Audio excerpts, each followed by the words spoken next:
This is Dan Schneider on this Dan Schneider video interview. The topic is creativity. It's yet another in my series of shows on the nature of creativity. George Hagman, a psychoanalyst and clinical researcher, is my guest, and the discussion will begin in a moment. As I said, my guest today is clinical researcher and psychoanalyst George Hagman. He's written a number of books on the topic of concern, which is creativity. As I usually like to do, though, I like my guests to just take a few minutes, tell a little bit about themselves, their background, how they get drawn to the topic, and then I'll let him speak a little bit on some of the books and some of his ideas about creativity and the general discussion. So welcome, George, and if you could just give a little background on yourself. Thank you, Dan. I grew up in the New York metropolitan area. One important thing about me is that I grew up in a family where my parents were two architects, and my mother was a painter and a singer. So in my childhood at home, the arts and artists were sort of given a privileged place, and I always remember viewing artists in a sort of idealized way. Certainly at the time, Picasso was still alive, and as architects, my parents were always talking about Frank Lloyd Wright. I think they admired his work, and those two guys were sort of the most representative great artists that I was aware of as a kid. So it was in that atmosphere of my home life as a child that I had an interest in art. Although I didn't do it myself, interestingly. I didn't consider myself having a talent. And it wasn't until high school and into college that I began to actually engage in the arts myself. So for much of my childhood, I did not consider myself artistic, but I was interested in art, and I certainly picked it up from my parents. In college, I studied studio arts and art history, and got into it very intensively and saw myself as developing professionally into an artist, that would be my career. I eventually left college, actually, without graduating initially, to practice painting and sculpture full time. Ultimately, I went back and completed my college degree and decided at that point that rather than becoming a professional artist, I would be a psychotherapist. It's not atypical that at the time I actually got into therapy myself. I was a patient, and over those years became interested in psychotherapy and psychoanalysis, and ultimately decided I would become an analyst by becoming a clinical social worker, which I am. And then after that, I sought training and was trained in psychoanalysis at the National Psychological Association for Psychoanalysis in New York City. I was still doing art. So at that time, studying psychoanalysis, doing psychotherapy, and doing artwork was sort of intermingled, and the whole issue of what constituted, what was art all about, and what was creativity all about, was developing as an interest of mine. The thing was that I didn't focus on creativity for a number of years after I graduated from the Psychoanalytic Institute. My first research projects were related to bereavement, mourning, and grief, interestingly. And I did some pretty interesting work on that, and just publishing a book about focusing on that. Now, that was largely because of my own experience of bereavement in childhood with my father's death and the effects of that. So it was really about 10 years of working on that subject that focused all of my attention. Around 2000, I began to leave that topic and focus on the whole idea of creativity, the arts, and the psychology of the artist.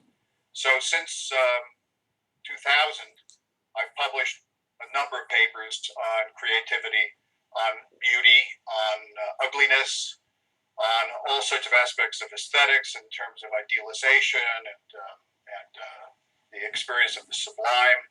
My first book, Aesthetic Experience, Beauty, Creativity, and the Search for the Ideal, was a compilation of some of these essays. And it sort of formed the bedrock of my psychological thinking about aesthetics, creativity, and the psychology of the artist. Hmm.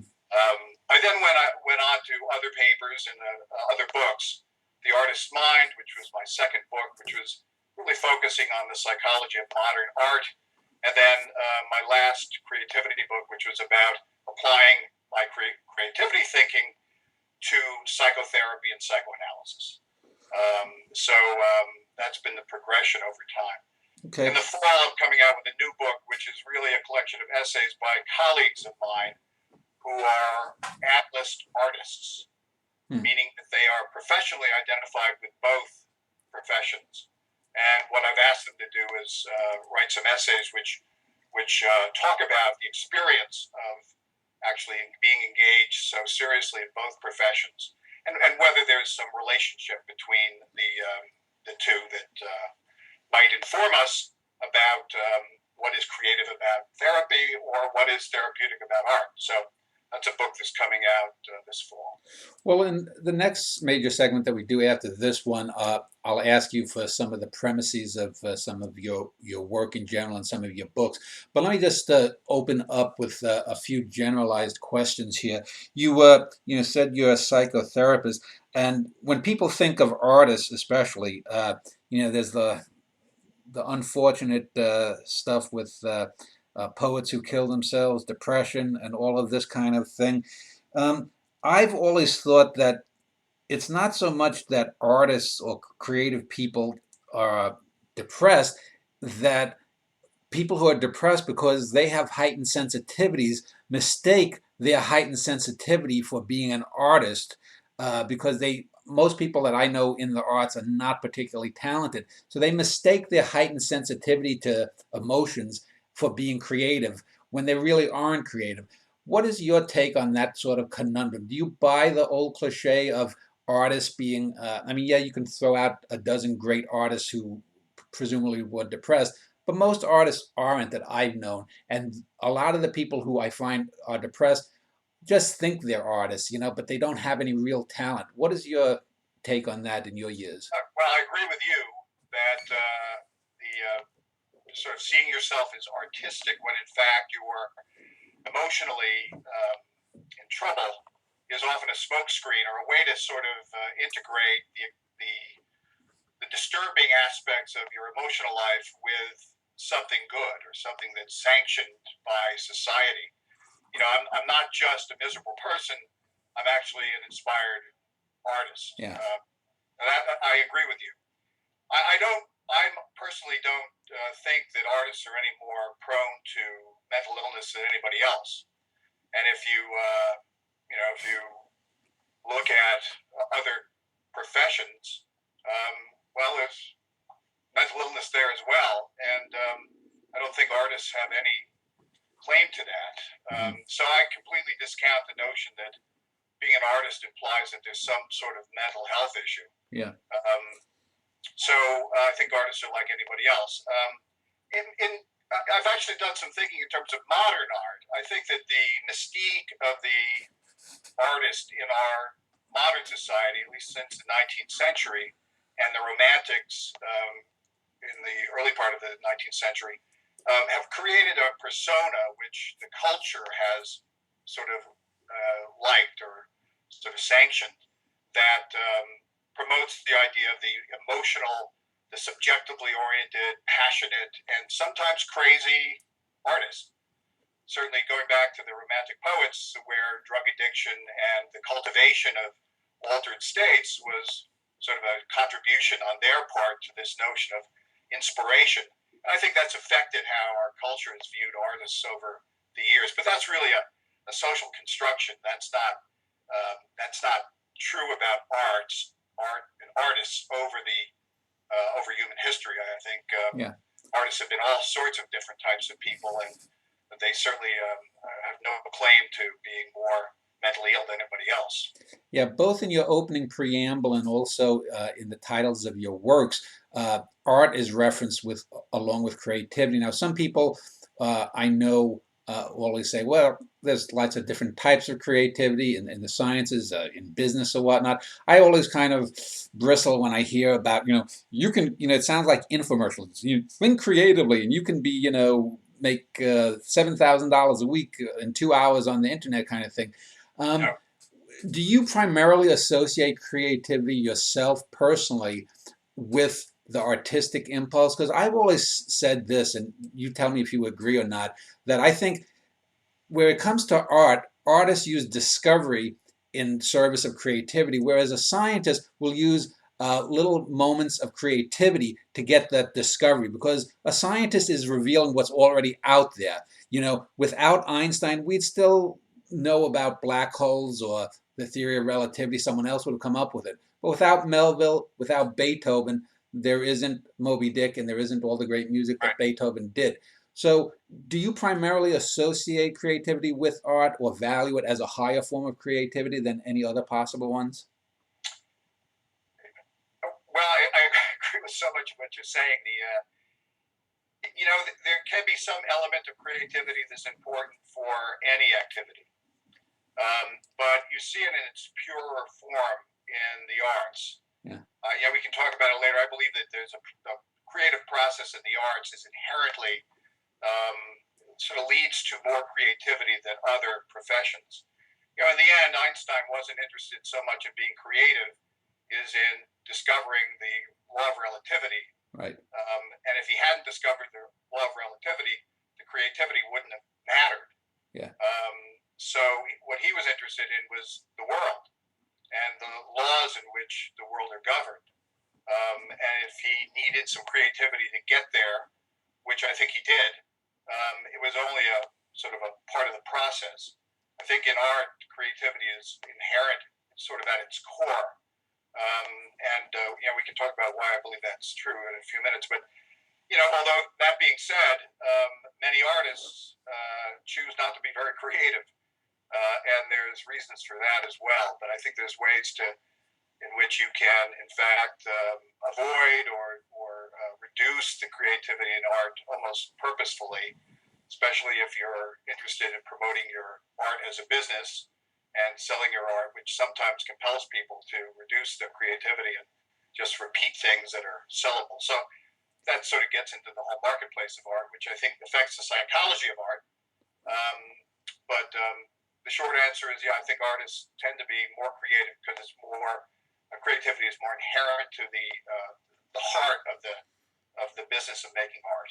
Let me then hone in from creativity to art itself. There's a lot of cliches that people toss up about art, like art is beauty, art is truth, all art is political, that kind of thing. For me, Right. I've always felt art is more a verb than a noun, and art is how you communicate an idea. Philosophy is ideas, but art is putting those ideas in motion in service to something. If you could boil down, for example, Moby Dick to one or two Nostra philosophical maxims, it would be beside the point, because the whole work is more than that. So, how would you, for example, look at art? What do you think art is, and is art just, like I said earlier, a sort of more distilled form of that creativity? Right. When people talk about what art is, for instance, they say art is beauty. That's never made much sense to me, because there's a lot of really good art that's not very beautiful. They say art is true or truth. There's a lot of good art that's not very truthful. Yeah. Um, so every time somebody chooses some way to reduce art to something, I'm sort of suspicious, and there's often a particular agenda that they're promoting, which in fact doesn't define art, but simply emphasizes a particular aspect of it that's important to them. Now, that being said, I've thought a lot about what art is, and I've actually come up with my own definition. Go ahead. It's defined by its psychological process. Now, you're going to say that he's a psychoanalyst, a psychotherapist. Of course, he's going to see it that way, and I accept that. The way I see it, though, is that in all art, the artist engages the world and literally externalizes their imagination or their subjectivity through the manipulation or the changing or the acting upon an object. Now, the object could be sound, it could be color, it could be a drama, involving characters on a stage. It could be almost literally anything. But the artist projects into the world and changes the world, not on the world's terms solely, but in terms of their own imagination, their own subjective experience of it, so that the world becomes and contains within it subjectivity of the artist that's now external. What I call, and what another analyst, D.W. Winnicott, calls a subjective object.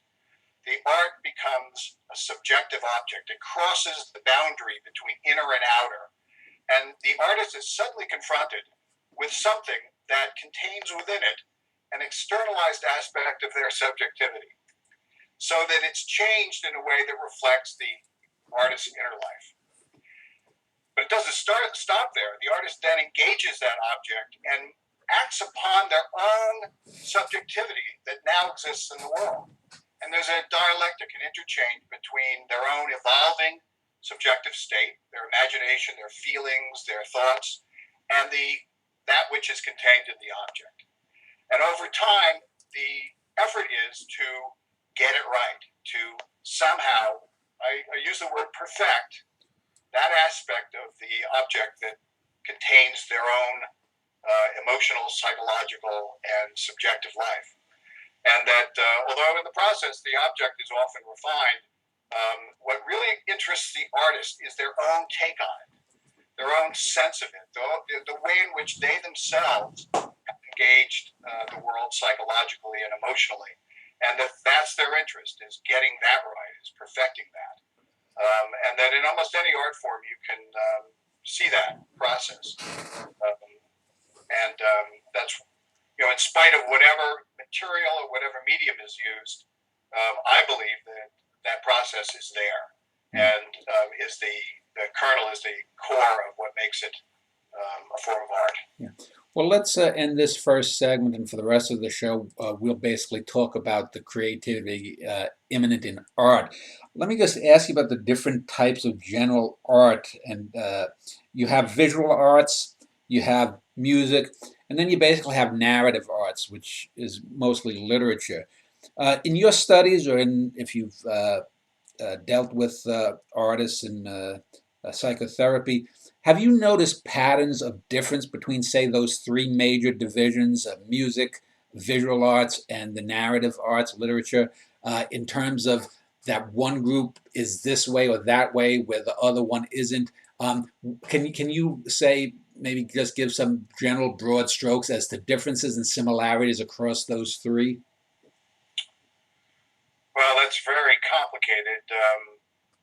One simple way I think about it is, I do believe that each of us is neurobiologically designed towards certain types of aesthetics and certain types of art forms. A close friend of mine is a choreographer and a dancer, and she experiences the world through her body, through movement, through her hands, and she is drawn to arts that are related to movement. And that's her art form. She doesn't get me. I actually don't experience the world that way. I experience the world visually. So form and color and perspective and visual composition is how I see the world. Mm-hmm. So I'm drawn to the visual arts, and I was a painter and sculptor when I was younger. But that's sort of where I'm at, and I know that that's what I do well. And when I do art, that's, I don't move towards dance or theater. I move towards this area of visual arts that I feel that I'm sort of my makeup, I'm hardwired almost to relate to that. Well, my friend Carol is hardwired to relate to dance. Mm. There are, certainly developmental issues. There's cultural issues, family issues. All that goes into sort of what makes you a particular type of artist. But I think that there's something to be said about there being a sort of built-in tendency well, let me ask, as either the artist or the recipient of the art, if you're visually inclined, let's say if you painted or sculpted a great sculpture, or you're looking at a Vermeer, if your friend the dancer is, in the midst of doing some pirouette that he gets that high from, or if I'm writing a great poem or reading, a great passage in a book, does the same brain function, the same neurons fire that get each of us sparked, the visually attuned, the physically attuned, and the narratively literature attuned?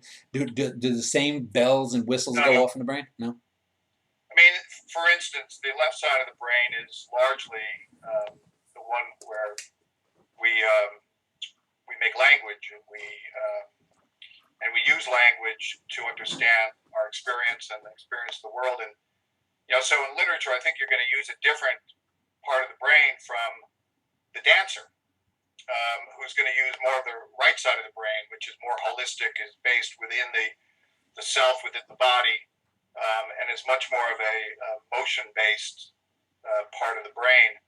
Now, that being said, the whole brain is always part of it, but I think there are certain aspects of brain function that vary depending on the art form and depending on the artist.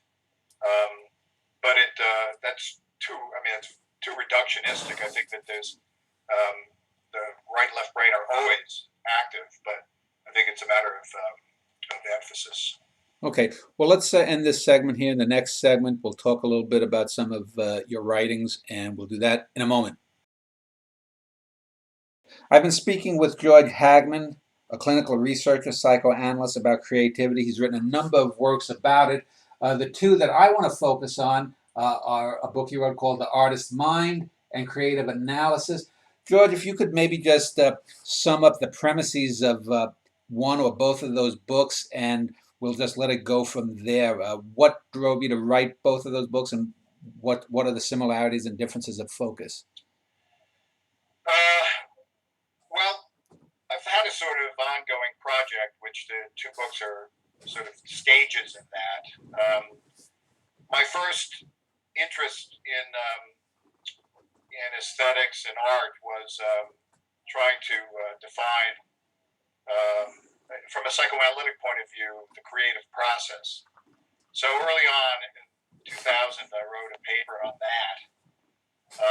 But that actually led to really sort of expanding interest in a variety of different areas of aesthetics and creativity.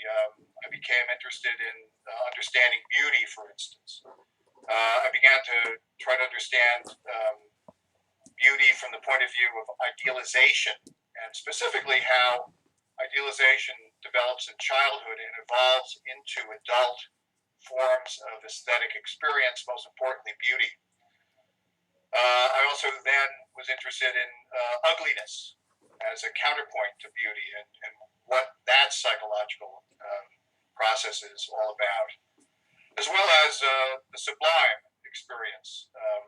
In my book, Aesthetic Experience, I talk about beauty, and then a chapter on ugliness, and then the sublime.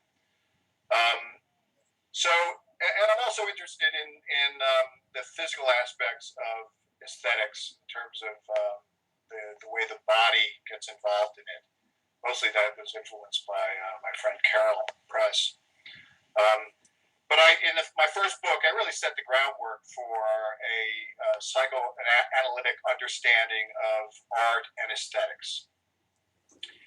And once I had that in place, I really wanted to apply it to particular artists. And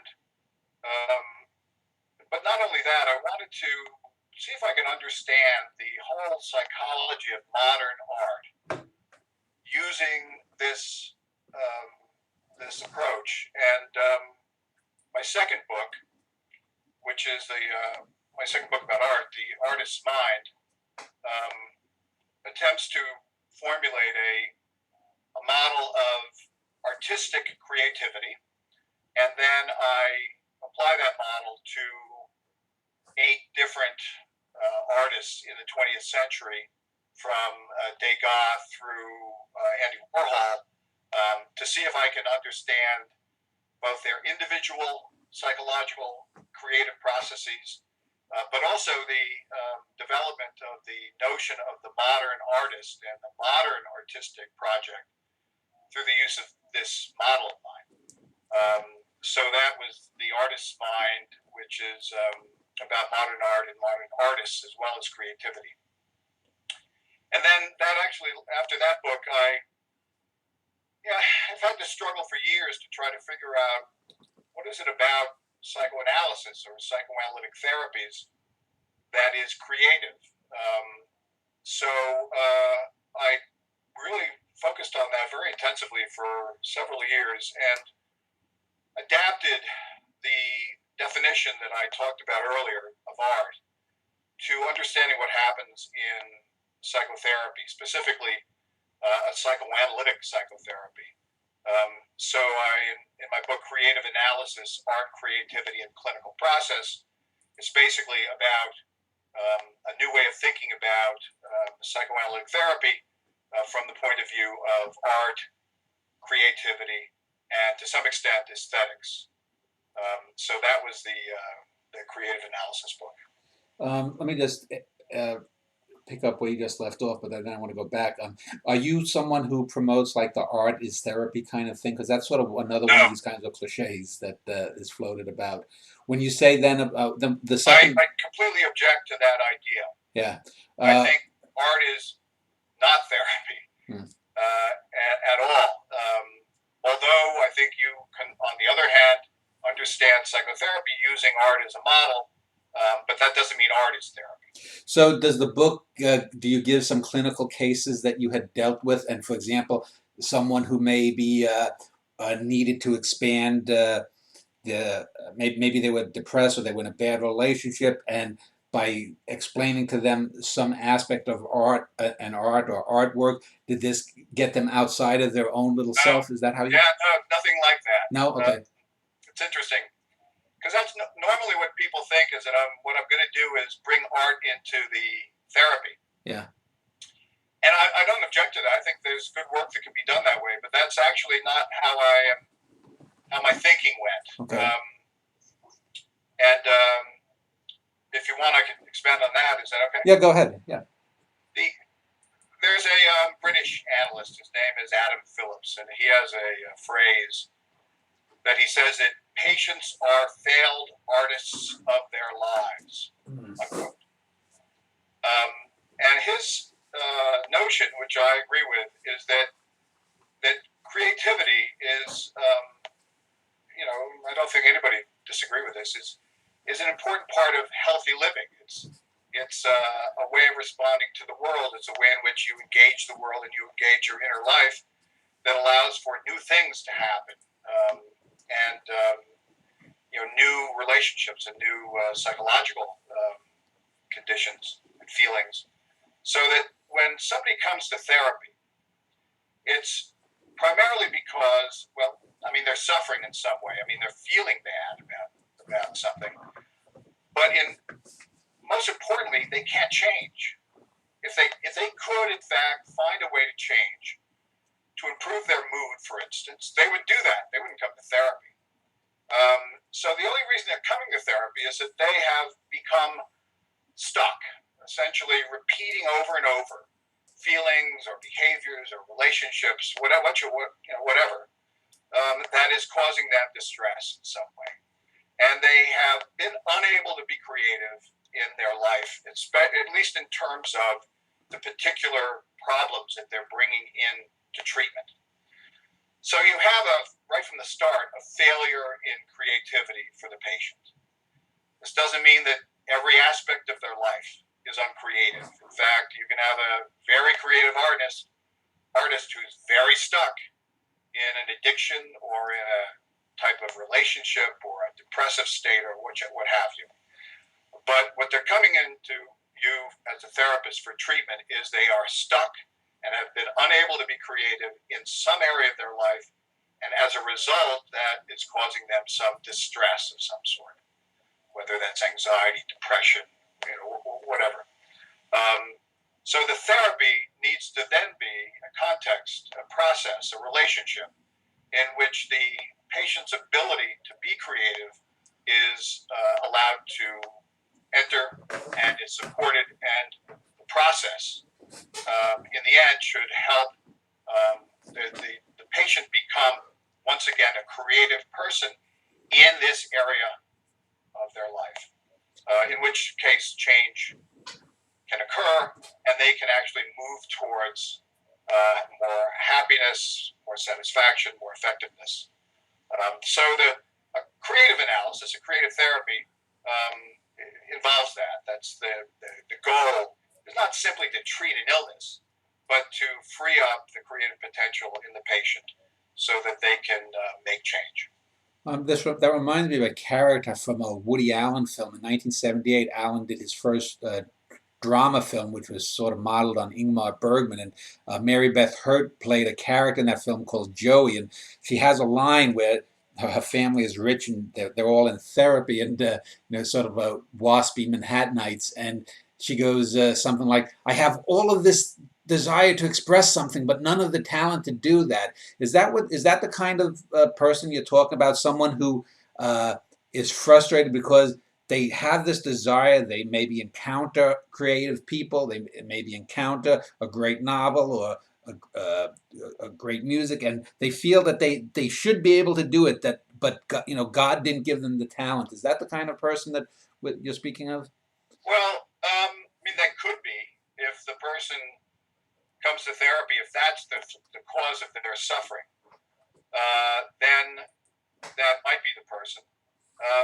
Interestingly, that could either mean, well, maybe they do need to learn to be more artistically involved or more freed up artistically. So art therapy might actually be very useful for that person. But, they could also be fixated or stuck on the idea that they must be an artist.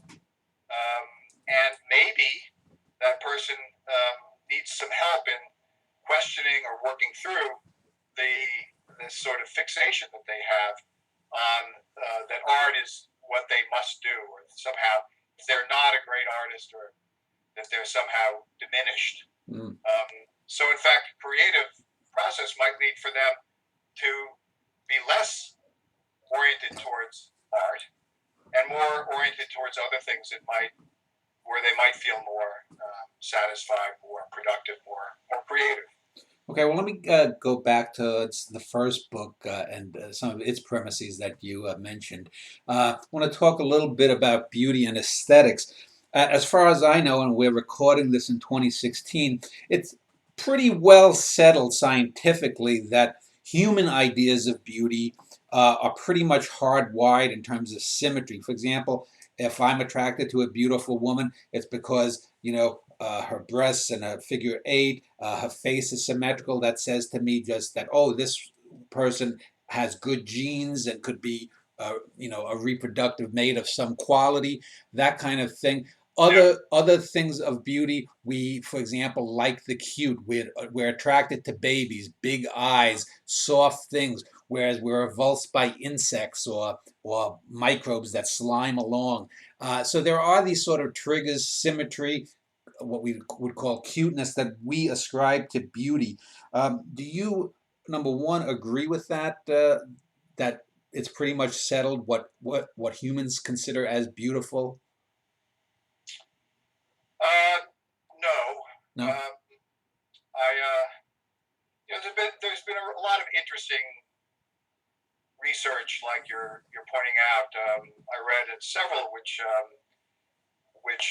claim that what's beautiful is basically things that we observe that replicate the forms found in the savannas in Africa when our species was basically hunter-gatherers in the plains, and sort of looking out on the landscape was the primary organization around safety and finding food and shelter and stuff. And so I think that there's interesting ways in which the biology, especially the evolutionary biology of the human race, has probably affected how we experience aesthetics. So, although I think the research is probably correct that symmetry is certainly preferable to asymmetry or disorder, and that there are certain biologically based aesthetics that we are attracted to. But that being said, that's really too reductionistic. I think that might be part of it, but culture and relationships, and that beauty is an evolving, changing thing. And although there might be this sort of tendency for symmetry to play its part at times, we also know that artists have disrupted symmetry, and that we have come to find that beautiful. So I'm really not sure. I think that there's some credibility to the idea of a biological evolutionary basis, but then I think we have to say that this is elaborated in a really complex and at times chaotic way through culture and history to make beauty become much more interesting and much more elaborate and much more reflective of our our changing psychological, relational, and social context. So I see it much more that it might start with that, but that's only a kernel, and how it's elaborated is far more interesting to me. And its function for me in my writing, in terms of relationships in society, is more important than whether our brains are set up to admire symmetry. Anyway, Yeah. Might be a bit too complicated answer, but that's my thinking about it. Well, aesthetics is often conflated with the term taste, and when I think of the physical sense of taste on the tongue, your taste buds, my taste buds, anyone's taste buds are going to be slightly different. But when we're approaching things like language, or we're approaching things like the quality of red, we pretty much know these things. Yes, there's the idea of qualia, is the red that you see really the red that I see. But I know as a critic, and I've written criticism of literature and art and films, one of the things I really dislike and find unhelpful is when people cannot separate what they like from what they dislike, from what's good and what's bad. I'll give you an example. I'm not partial to Ingmar Bergman films, but I recognize the artistic greatness of some of his greatest films and quality. But I do not particularly like it. It's the same way that I could look at a supermodel and say, yeah, she's pretty, and I could look at a plain Jane and, my heart would start, pounding. So aesthetics to me seems to be emotion based. It's not intellectually based. One, do you agree with that? That aesthetics is something that's based emotionally and more subjectively, rather than being able to step outside intellectually and with some objectivity? Yes, I think that it is more emotional and more subjective. That being said, I see subjectivity as more than just our individual responses. I've sort of broken down subjectivity into three dimensions. One is the individual, intrapsychic subjectivity and emotion, which all plays a part in aesthetic experience. But there's also, aesthetics is very much part of our relationship with other people. And I think that's why we often go to the theater or to movies or to galleries with others. And how we experience art is often as we are in dialogue with others. So, and often our taste, if you will, our sense of our understanding, our response to aesthetics is affected by our relationships and our dialogues with people. But then there's also the cultural end of this. I think culture is, we're embedded in culture, that how the standards in which our culture defines aesthetics is sort of unescapable. That doesn't mean we're controlled by it, but it's something we have to contend with. And we're also in dialogue with that. So my personal aesthetics in my relationships involved in interaction with my culture is a complex process that really affects our response to art and particularly our sense of our own aesthetics. So I think without those various dimensions, you really can't make sense of it. The Artist Mind book deals with modern art and modern artists, and you had said that you dealt with 8 of them. One of the charges against modern art is that it sort of defaces beauty, it promotes ugliness, and as I had said earlier, and you agreed that I don't think that's really germane to art. But for me, the thing with most modern art, and particularly abstract expressionism, for example, the Pollocks and the Rothkos and that ilk, is that they don't really say anything. They're sort of offloading the artist's duty to communicate something and saying, well, it's all subjective. It's all what you feel. If Rothko paints a solid red canvas, well, that might trigger in some person thoughts of Daddy the fireman coming to beat him when he was a kid. Another person might think of a rose and feel good about it or whatnot. But if you look at, for example, a Vermeer or a Goya or the Hudson River School painters, they're specifically painting certain things. An Andrew Wyeth, a Hopper, they're putting you in a certain place at a certain time. They are as artists putting something out there. So to me, the thing I've always had against modern, or not modern art per se, but especially things like abstract expressionism, is it always seems to me to be a cop-out and something that was designed by some critics to just sort of ratchet up the art market. What is your take on modern art in general, and do you deal with something like abstract expressionism in the book? Yeah, I talk about Jackson Pollock in particular. Okay. In the book, there's a chapter on him. Start with Pollock, and then let's go through all the 8 art. Or if you want to go through the 8 artists, and whichever way you want to do. I'll do the best I can. Okay. It's been a few years. Okay. But,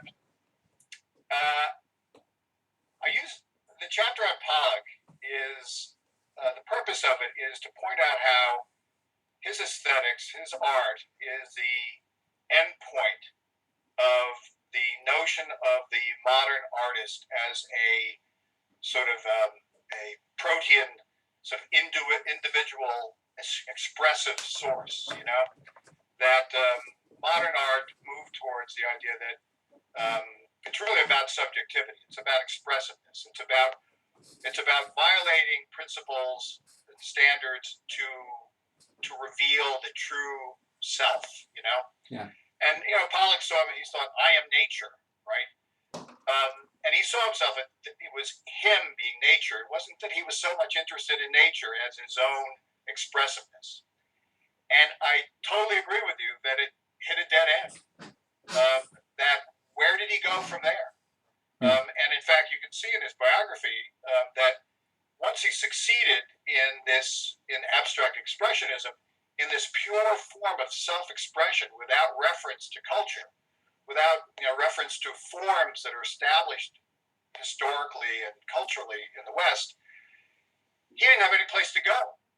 And what he began to do, although he wasn't emotionally capable, was to add form to his formless paintings. Like in the Blue Pole, he suddenly adds these diagonals. So that rather than continuing to be pure expression, he's adding more definable standard forms to the art.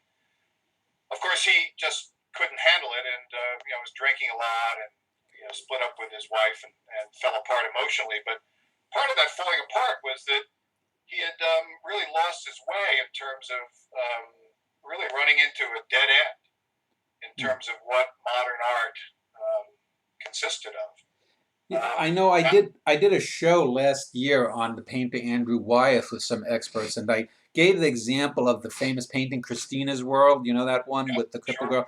And I said, if you broke that painting up into quadrants, 4 equal quadrants, split it down the middle and both vertically and horizontally, and if you looked at like the lower, I believe it's the lower right-hand quadrant, the grass or the dry Yep. brown grass looks exactly almost like a kind of Pollock drip painting. It's a little bit more Yes, I can refined. see it. But the point is that that painting then pulls out. And I think when I see other painters like Piet Mondrian, for example, again, it gets to that dead end because how many rectangles that are red or blue or white can you paint where you're just begging too much of people?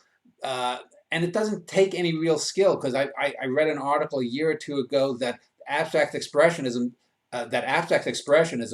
that some experts say that up to 40 to 60% of all uh, claimed Pollocks or Rothkos or some of the lesser people, the Jasper Johnses or whatnot, may be forgeries from that Right. era. Uh, it's a lot easier to forge, a monochrome canvas than it is to do a Vermeer. I'm not saying that there haven't been people who have faked Vermeers or other masters, but it's a lot easier when you're not really putting much effort into it.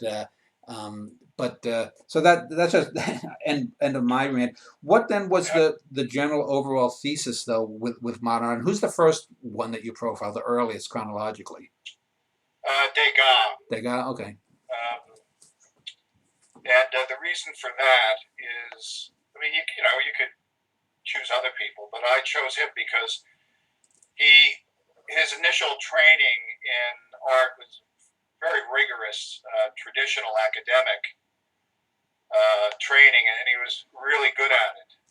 Um, and there are many copies. He spent his time in the museums copying the great masters Yeah. and being trained in the academic tradition and being really talented as a traditional academic artist. And what interested me was how he threw that all over.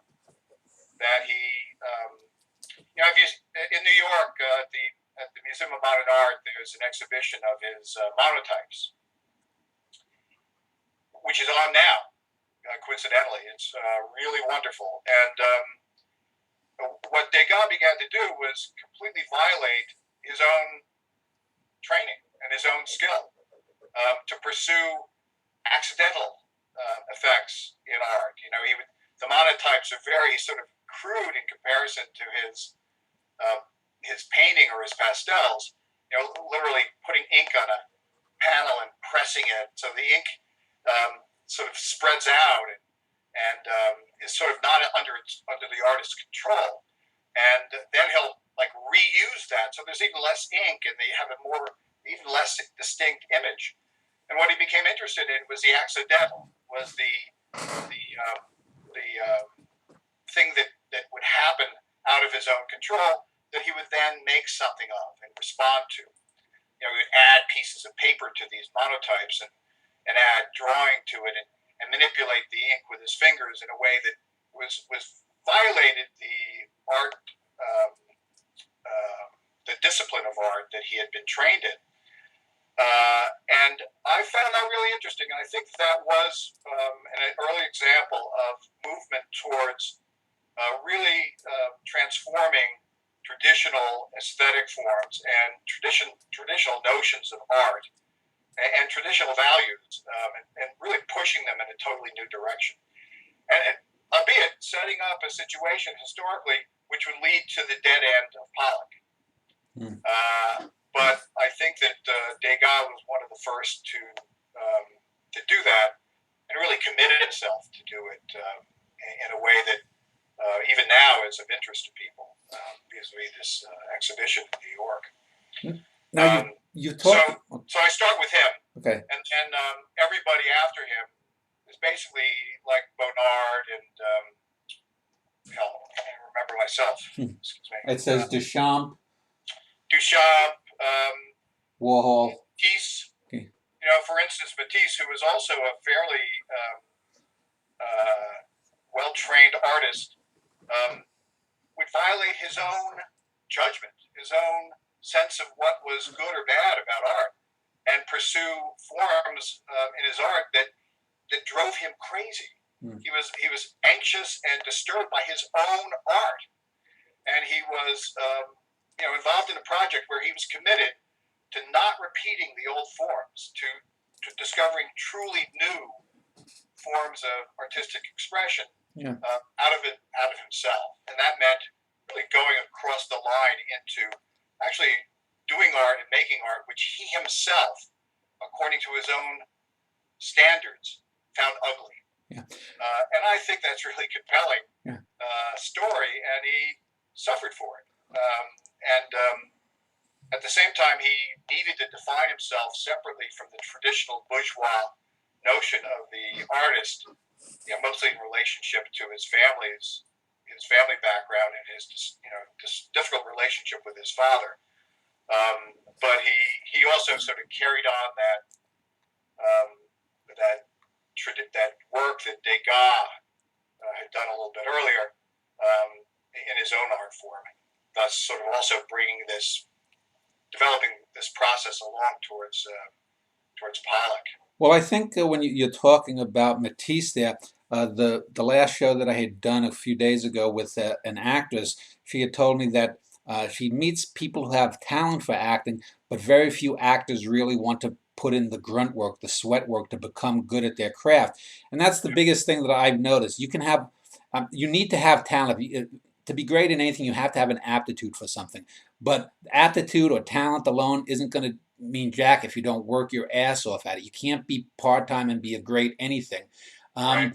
And it makes me think of what John Keats had said, the poet John Keats, about what came to be known as negative capability, which is the ability to make seemingly illogical leaps that, in retrospect, once you've made a connection between things, you go, that's it. And I think that's probably the thing that was moving someone like a Matisse, was that in order to have that aha moment, and I'll get to the sublime in a second, he was constantly pushing himself. And he would fail maybe, and if he failed 4 out of 5 times, but that 5th time he hit a home run, so to speak, that was the thing that was worth going for. But many people, personally, outside of creativity, are so inhibited from failing, from falling on their faces. And that's one of the things I think that that is at the root of that. But I wanted to talk about the sublime, because you talked about the sublime earlier. And you also in the book talk about cultural contexts as well for creativity. And when we think of something like the sublime, where someone goes, that's so beautiful, it's that sort of that intellectual orgasm, if you will, that seems to be something that transcends culture. So can you sort of reconcile the idea of the sublime with cultural context? Yeah, the emotional response to the sublime is really a matter of awe. Yeah. Awe mixed with fear, mixed with a sense of immensity, size. That's sort of in the in the 18th, 19th century. Those are the qualities that they identified with the sublime. So part of that aspect of aesthetic experience really has to do with somehow the art, the form of the art, stirs up within the person, either the artist or the audience, a sense of terror, in which things are potentially falling apart. The notion of the storm in many of the early sublime paintings or music, that the chaos of the storm, or primitive places like the mountains. The aesthetic always contained some element which felt overwhelming potentially. So it stirs up in the observer a sense of terror or fear. At the same time, it is reassuring, so that the artist is both doing two things at once: allowing the person to experience and fear, but in a safe and directed way, so that the aesthetic form also contains and modulates the extreme emotional reaction. If you were in fact, held over a precipice and you were at risk of falling, you would feel terror, but not sublime feelings. Yeah. If you have a painting that portrays that's experienced simultaneously as aesthetically pleasing and sublime, but also part of the terror of the open space and of risk is contained in the aesthetics of it. In my book, I talk about it in terms of beauty being more related to a maternal function, which has to do with security and holding and sort of roundness, containment, and the sublime being more paternal, which means being open, more active, violent, and disruptive. Now, I think I don't want to reduce those things too much, but I think that there are elements of maternal-paternal aesthetics that are found in beauty as in the maternal, and the sublime in terms of the paternal aesthetics. My nephew has a young infant, and there's a picture that he sent out of holding up the baby. Literally, the baby's flying up through the air, and it was a perfect example of how that's generally mothers don't do that. That's like a paternal type of thing, but it creates both fear and a sense of safety, but of risk that involves a complex experience for the kid of both terror and of containment. And I think that's what is at the heart of sublime experience.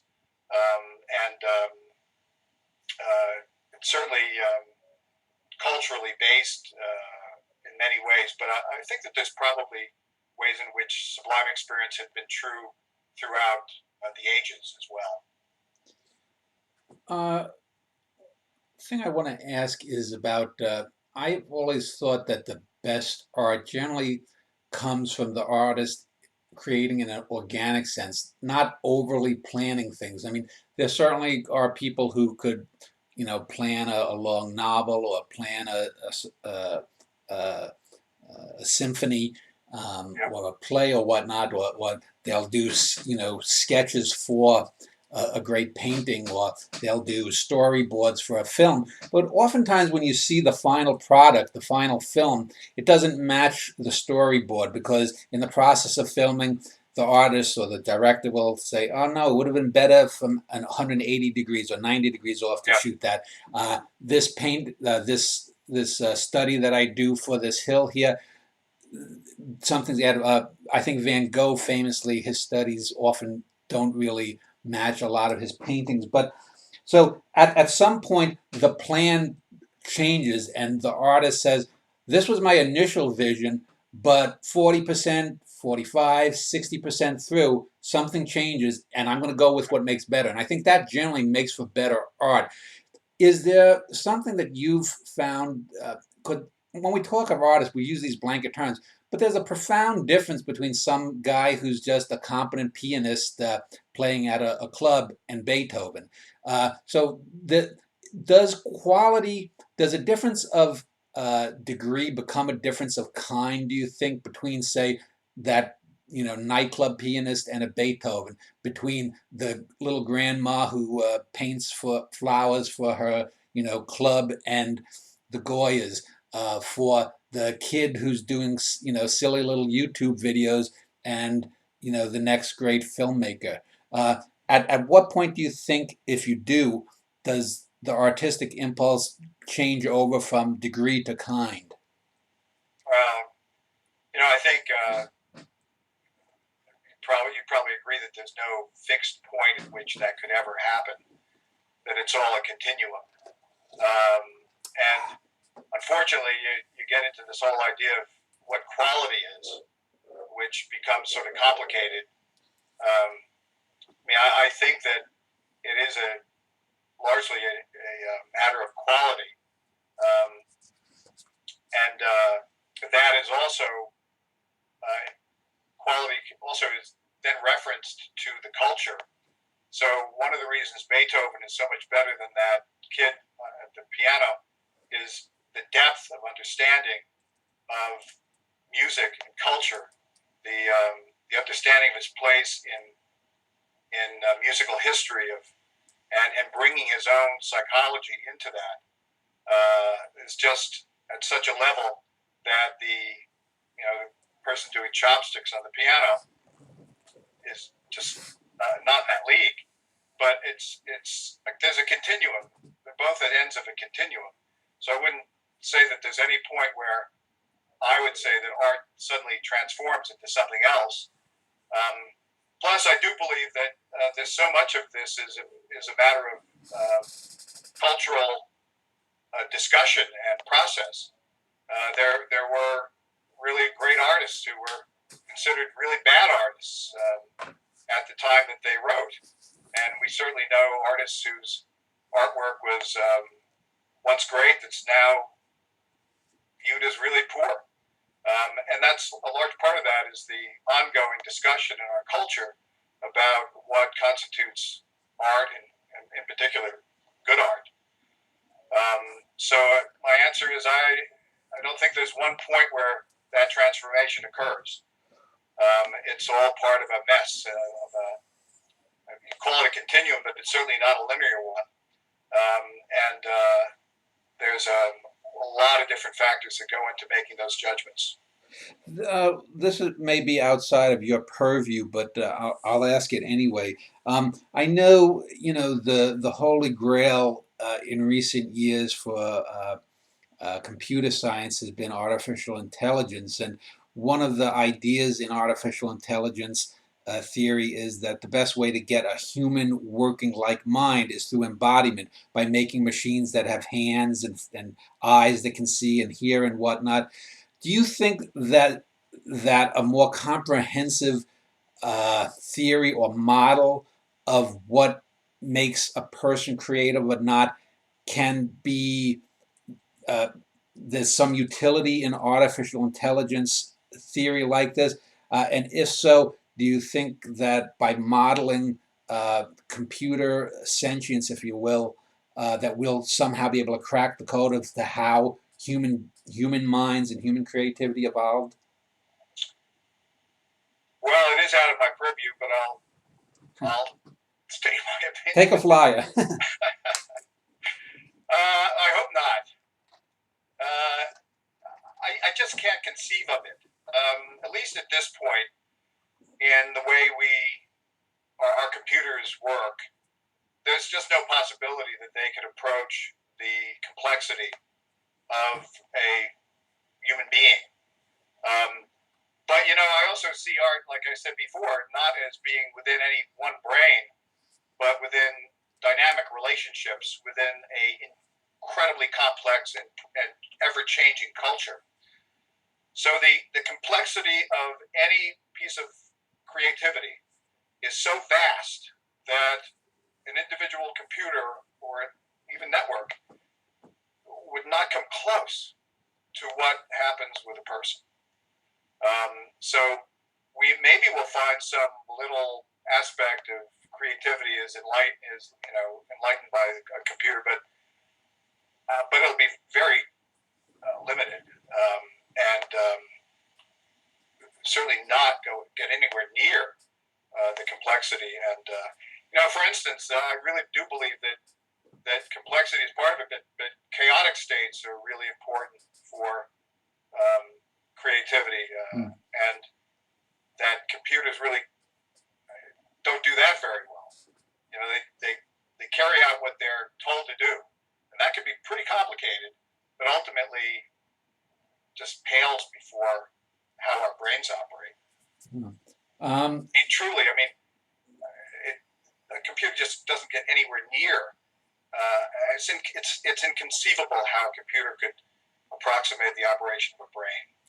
Okay, earlier you had said that your books were an ongoing process. What's the next book, and what's the next portion of the creative puzzle that you're going to write about?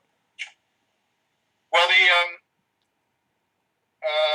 this new book coming out is these interviews I mentioned. That's coming out in October. It's called Analyst Artist: Reports from the Frontier of Art Psychoanalysis. And it's a collection of essays by various artist analysts. They do both, dual professionals. And it explores the relationship between being an artist and being a therapist.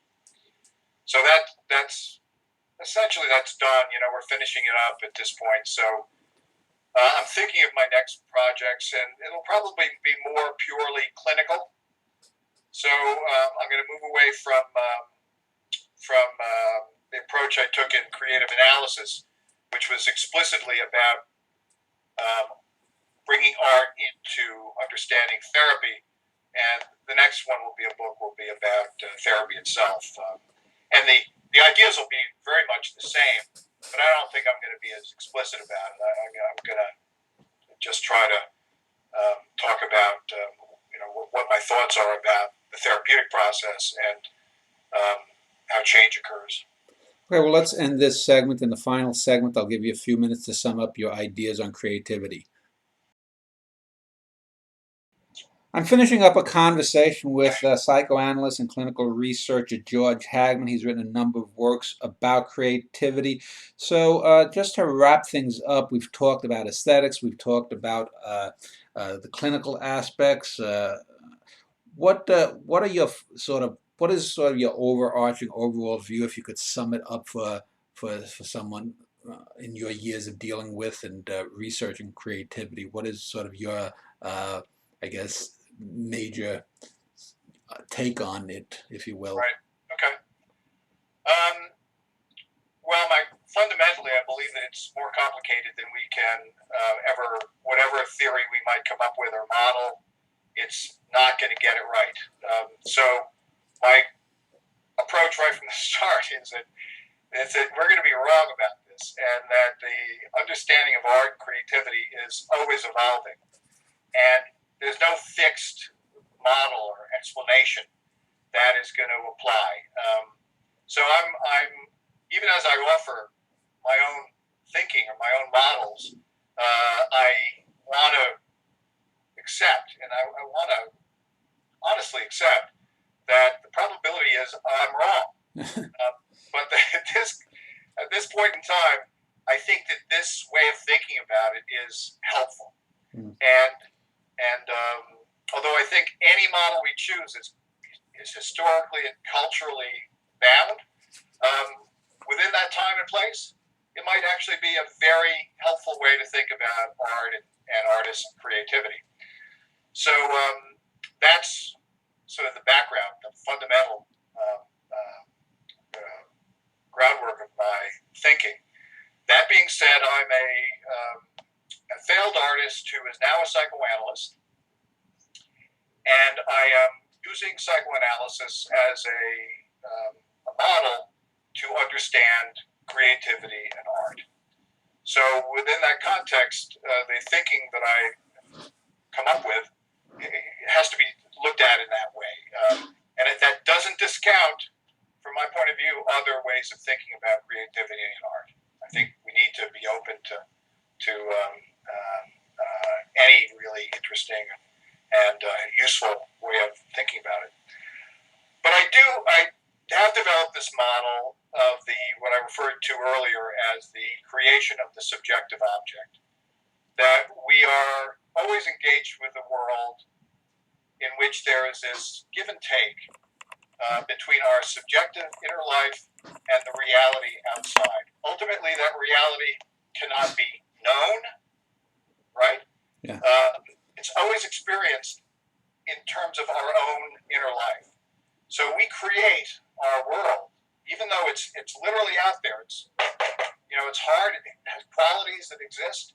Our experience is of it, that we give it form, which is largely reflective of our own inner life and our subjective life.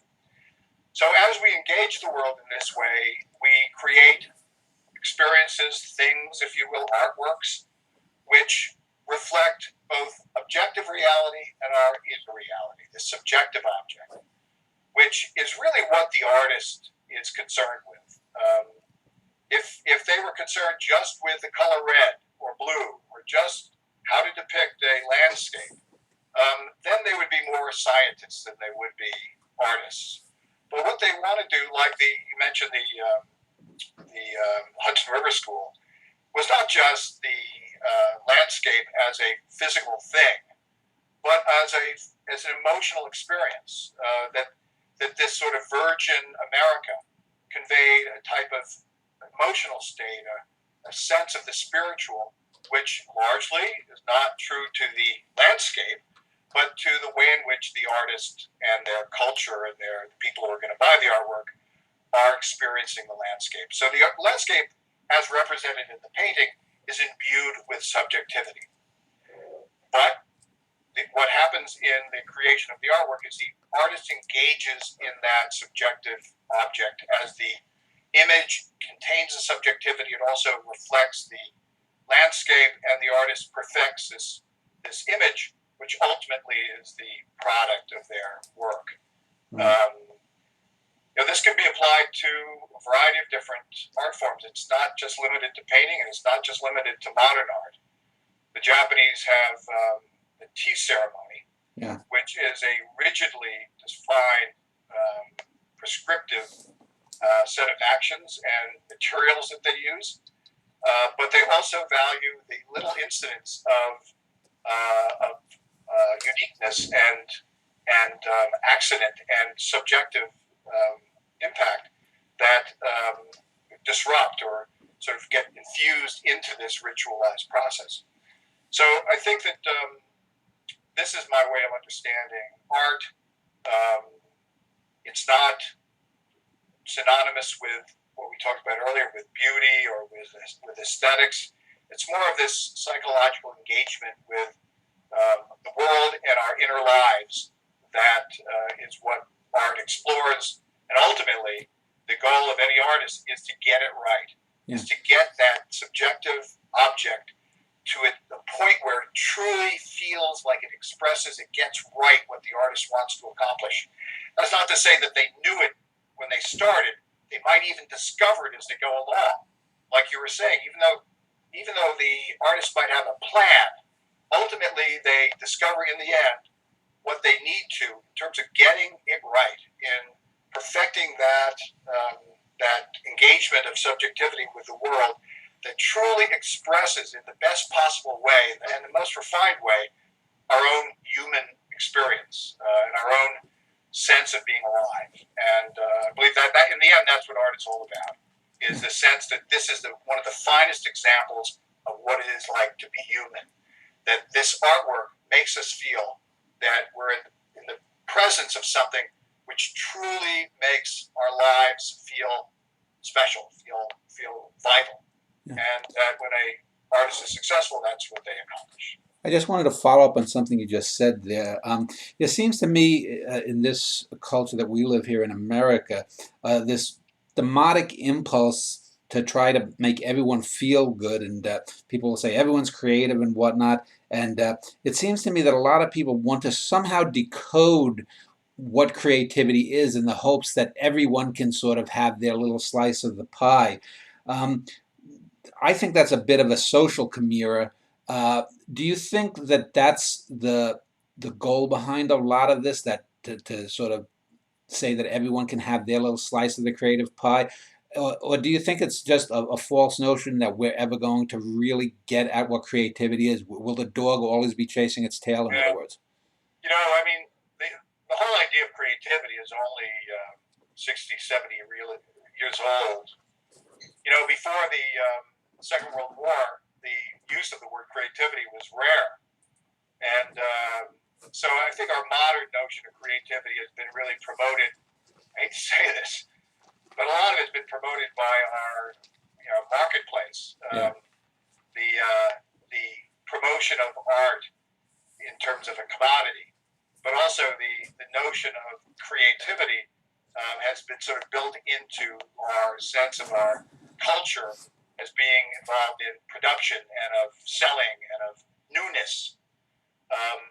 So I think there's been a cult of creativity that is been promoted in our culture, and that just reduces the complexity of the topic and the specialness of real creativity, and makes it sort of trivial. Yeah. I think I'm in agreement with you. Okay. Well, thank you for your time. Anyone who's enjoyed anything that George has said and wants to find out more about his work, I'll link to some of his books below this video. And so, again, just thank you for your time, George. Thank you, Dan. It was great.